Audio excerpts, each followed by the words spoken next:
So matagal na talaga akong namumulot ng mga stick. Pero noon hindi ko pa alam anong gagawin ko. Pero ito matagal na itong sa isip ko. Tapos yun nga, tuwing may nakikita ko ng mga stick, yung sa mga tindahan ng fishball, saka mga barbecue, nakikita ko maraming stick. Iniipon ko lang yung mga stick na yon. Tapos doon minsan nung sa tindahan namin, wala akong ginagawa. Nung naisipan kong gawin. Sumubok ako, naggawa-gawa ako ng bahay. Yun, nakita ko na parang mabilis agad ako makabuo kasi parang matagal na siyang nabuo sa isip ko eh. Yun, nung in-exhibit ko, ayun na bili agad. Marami siyang nagpapagawa kaya nagtuloy-tuloy ang aking gawa. Ako po si Sandro Panyoso. Alamin kung paano gumawa ng bahay kubo gamit ang barbecue stick dito sa Tatak Pinoy. Eto na yung welcome natin ang lumikha ng naggagandahang art na ito, no? Itong mga to, si Sir Sandro Panyoso kasama ang kanyang anak na si Jason Panyoso para pag-usapan natin itong kanyang obra. Good morning po, sir. Good morning po, Ma'am Lab. Good morning, Jason. Ayan, mahiyahan pareho. Eto na! Gusto kong malaman mula po sa inyo, sir, gaano katagal nyo na akong ginagawa itong klaseng art na ito? Ito, since 2024 lang ako nag-umpisa ng ganito. Pero matagal na po ako, since bata pa po ako.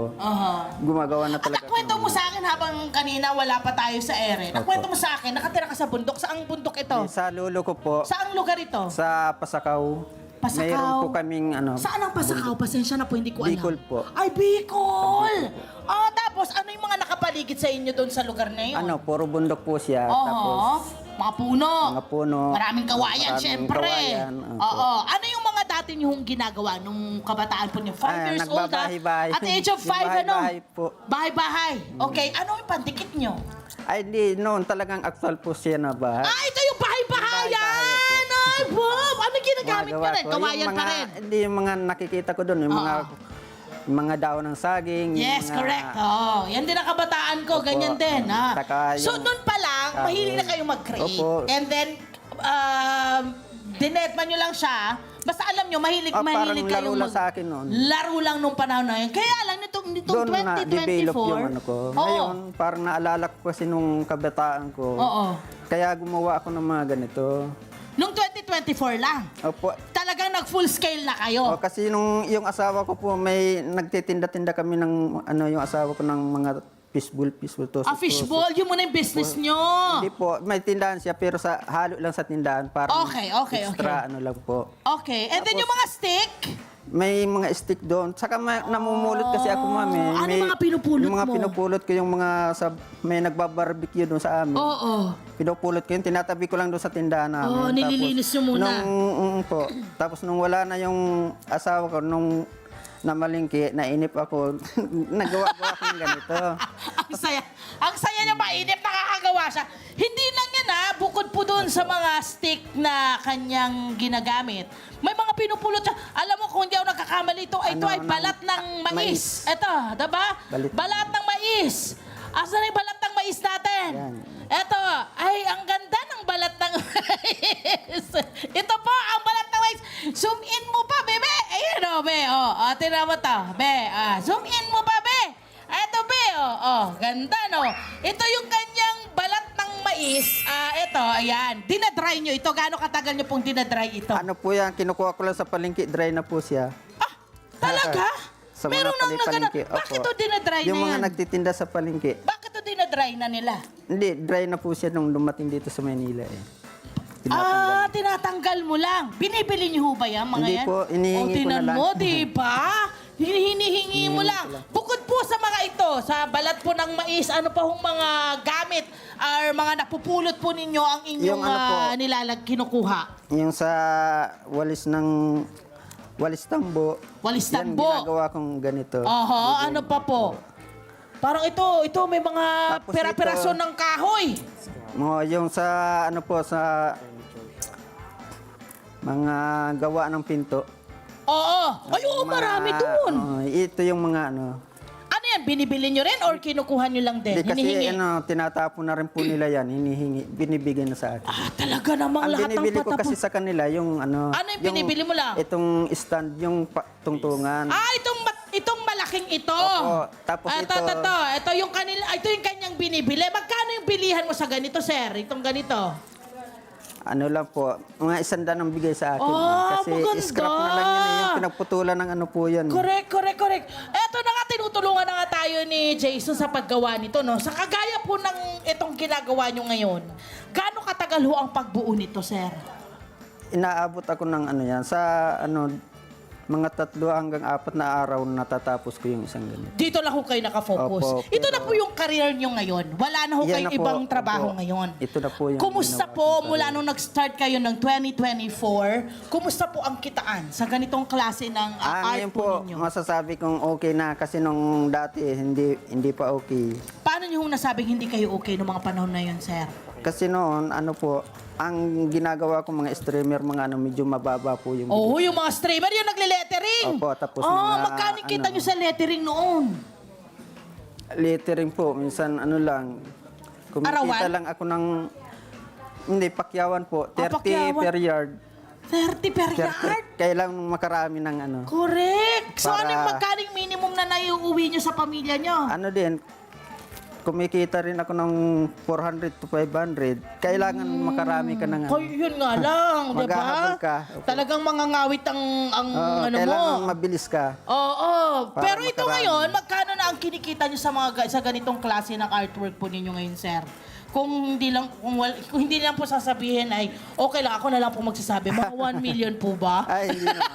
Hindi. Pero malaki na, lalong mas Nasa maganda. 20, nagre-rate na po ng 20. Alin ho dito? Halika, lapitan natin dito, sir. Para atin. Sige, Jason, gumawa ka lang dyan, ha, saglit, ha. O, dito tayo, sir, sa pinakamaliit. Ito. Pinakamaliit ba to? Parang hindi to yung maliit. Ayan. Sir, sa kagaya nito, itong dalawang ito. Ito po, Magkano ang nasa, bentahan ano yan, nito mga ito? ito? May presyo po yun. Oh, may presyo na. 20,000! 1,000. Uy, pero grabe naman kasi. Anong mga ginamit nyo rito sa piece na ito, sir? Ito po, walis tambo. Ito, walis tambo yung nasa ibabaw. Opo. Ito ay kinuha nyo lang din. Opo, yung walis ng asawa ko nagalit sa akin kasi nagbabawas-bawasan ko.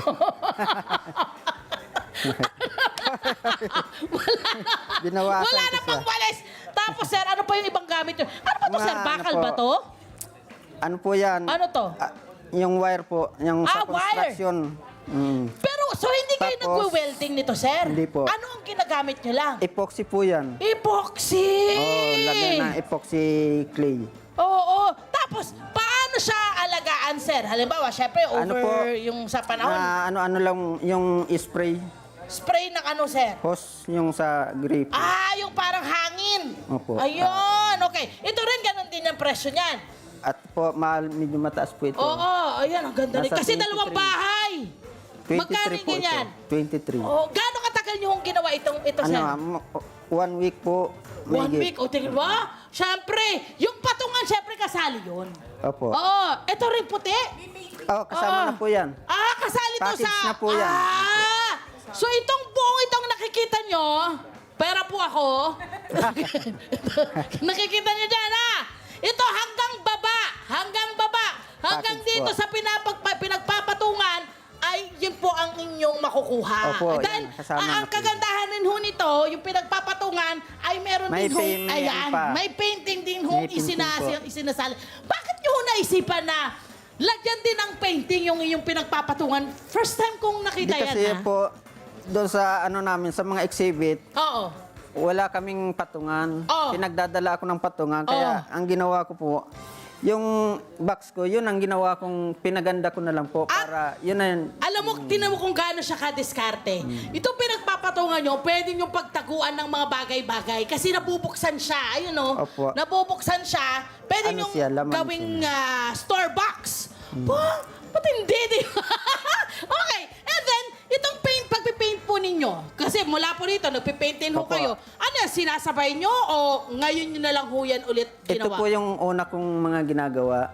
Tapos ito yung mga ginawa po ninyo dati bago po Opo. ito. Ito po yung ano. Nag-artist talaga si Sir. Hindi ba? Sino bang artist sa inyong pamilya, Sir? Tatay niyo, nanay niyo? Tatay ko po, ang saka mga tiyohin ko marurunong po. Yes. Ayan, Pero- bukod po dito sa ating mga bamboo sticks and all, may nakita ko dito, Sir, ito, ano, Yan kahoy po. talaga. Ano to? Yan po ang bago kong ano ngayon. Yan ang bago mo? Bago. Ah. Ito, dito ko palang nilabas yan. Dito ba? Dito palang, hindi pa na-exhibit yan. Ganda nito. Magkano naman ho ito, sir? Ayan, hindi ko pa po, ano Hindi yan. mo pa ito napresyuhan. Hindi po. Pero ito, Pag-aaralan ko meron pa. ng kasamang bakal. Opo. Again, mga kabarangay ha, itong obra ni sir, hindi niya ginagamitan ng welding. Lahat ito, glue. Epoxy po. Epoxy po ang Epoxy. ginagamit niya. Epoxy po ang ginagamit niya. So, sir, sa mahabang panahon, hindi ba siya bubukbukin? Hindi ba siya Hindi masisira? na po kasi nakakutid po yan ng resin. Ay, okay. Sir, dito po sa inyong ginagawa, ito pa napasa niyo na kay Jason. Si Jason ba ay may Ah, interest dito? ano po Jason, yan? Jason. May interest naman po. Ano naman ang interest mo? Sa art ka rin ba? Yes po. Ano yung anong interest mo? Bali, nagpipaint na rin po ako. Ano pakiramdam na yung tatay mo ngayon ay nakikilala na sa ganitong klase ng field? Bali, syempre po nakaka-proud po. Kasi dati hindi naman po ganun kakilala yung papa ko. Tapos ngayon po nakikilala na po siya dahil sa mga art na ginagawa niya. Sabayan mo na, di ba? Sir, ano ho ang mensahe po ninyo sa mga artists out there po na possible, hindi nila alam kung anong gagawin nila para pagkakitaan ang kanilang skill. Sa mga kabataan po na gustong mga mahilig sa art, ituloy nyo lang po yung ano nyo, yung mga pangarap nyo. Kasi ito po, balang araw, makikilala kayo sa ganitong larangan po. Ano pangarap nyo tayo sa inyong mga obra na to? Makarating abroad, makapag ano kayo, exhibit kayo abroad, ano bang ano nyo? Yung isa po yun sa pangarap ng lahat ng artist na Diba? ano po. Kaya sa ngayon, dito muna. Sa Pilipinas. sa Pinapakilala Pilipinas mo muna sa mga kababayan natin at mga kabarangay. Well done, sir. Maraming salamat, Jason. Salamat po. Hintayin ko ang obra mo. Balik ka rin. Ikaw yung susunod namin. Maraming salamat, syempre, sa ating mga, napakauhusay na mga kabarangay, Sir Sandro and of course, Sir Jason. Hello po mga Kanet 25! Si Kuya Tony Pet po ito mula sa Love, Tony Pet and Everything. For more Love, Tony Pet and Everything updates, just click on our subscribe button and follow us on our Net25 social media pages at Net25 TV and at Net25 Entertainment Facebook. Magkita-kita po tayo!